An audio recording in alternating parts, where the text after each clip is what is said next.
Ma'am, I'll come to the propaganda issue in just a bit because, this word gets thrown out quite a bit and nobody can define it, at least as far as this movie is concerned. The same way we discussed it ad nauseum when Kashmir Files was released based on true events. But you may not ultimately like the version that is in the film. That's your choice. But Naseer Abdullah, I'm coming to you as an actor, somebody who's from the film industry and, of course, a creative being. Do you believe this is the right call to ban a film just because you don't like the content of the film? Absolutely not. This is the fourth time I'm having to say it on your, on your TV channel, etc. If they're making something which is based on the truth, even if it was a fictitious thing, even then it should not be banned. That's what I say, okay? So I had another problem earlier on, but I will speak about other aspects of it. A ban is not essential, and the reactions of certain stupid people who attack other people because they showed some like a positive thing about the film and the attack. This is all madness, and we should not even be actually discussing it because these are mental cases. They are weird people all over the place. So we must not go into these little incidents where they threaten to cut his throat for showing something positive about the film, etc. That is wrong. I'm okay with it. My only problem earlier on was this, that they had said there were 32,000, okay, of the women, which was absolutely not true. Shashi Tharoor, they offered 1 crore of the rupees to give that information if anybody could, and they couldn't. Then they agreed that it was a fictitious number, and since it's added like a fiction, that's what they want to say. But on your channel recently with Anand Sundaram or whatever his name is, the same producer is again saying it's actually 50,000-60,000.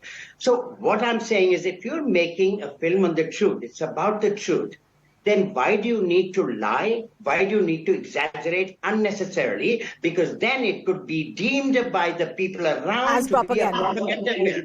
That is the problem. Fair enough. Can I just add a couple of things for the benefit of our viewers? The film trailer talked about 32,000 women who have been trapped by the ISIS, like the stories that are being talked about. They didn't quite clarify if they mean 32,000 from India, Kerala, or globally. So what has happened is now. One second. What has happened is in court when this movie's case was being heard, the filmmakers decided that they're not going to quote that 32,000 number anymore. The trailer is going to be changed.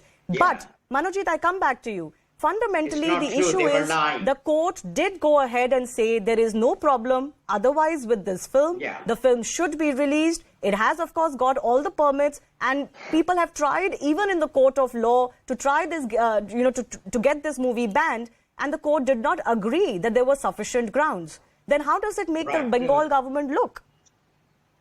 If the Bengal government continues to ban, goes ahead with the plan, then the people will go to the court.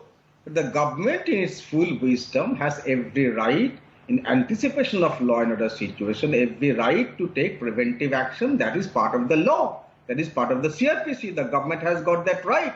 Government is merely exercising that right. Now, if the filmmaker feels that this ban is unjust, it is violative of Article 19, they will go to the court and dismantle the ban.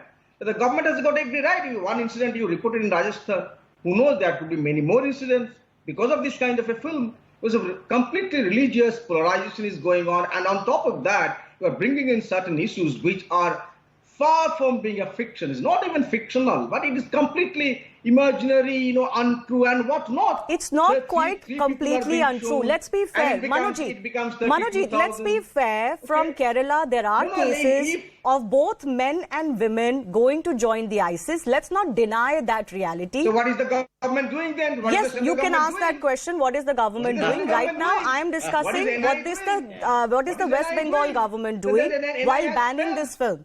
Madhuvanti, I want to